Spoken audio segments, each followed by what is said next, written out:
নমস্কার বন্ধুরা, আজ আমি চলে এসেছি কৃষ্ণনগরের দাস আর্ট সেন্টারে। এখানে হচ্ছে শ্রী শ্রী মহাসরস্বতী পুজো, অর্থাৎ মা নীল সরস্বতীর আরাধনা। এই পুজোটা একটু আলাদা।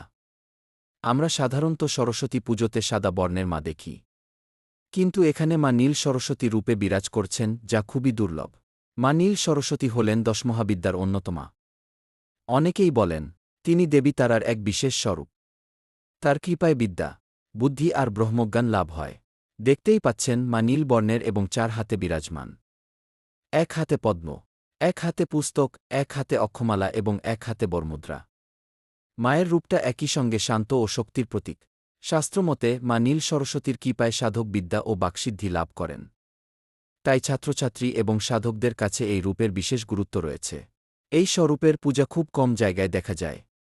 তাই এই দর্শন সত্যিই ভাগ্যের বিষয়।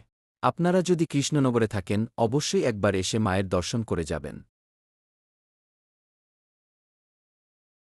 স্বপ্ন কখনো শুধুই কল্পনা নয়, কখনো তা হয়ে ওঠে অলৌকিক নির্দেশ। এক ভক্তের স্বপ্নে দেখা মিলেছিল এক অপূর্ব নীলবর্ণ সরস্বতী মূর্তির, যিনি আজ সকলের কাছে পরিচিত মহাসরস্বতী নামে। নীলবর্ণের এই মহাসরস্বতী জ্ঞানের পাশাপাশি শক্তিরও প্রতীক। ভক্তদের বিশ্বাস, দেবীর কাছে যে প্রার্থনা করা হয় তা কখনো বিফল হয় না। শিক্ষার্থী থেকে শুরু করে সকল ভক্ত, সবার একটাই প্রার্থনা, মা জ্ঞান দাও, বুদ্ধি দাও, জীবনের অন্ধকার দূর করো। স্বপ্ন থেকে শুরু হওয়া এই মহাসরস্বতীর আরাধনা আজ 4 বছরে পা দিল। মায়ের আশীর্বাদে আগামী দিনেও এভাবেই চলতে থাকবে ভক্তি ও বিশ্বাসের এই পবিত্র যাত্রা।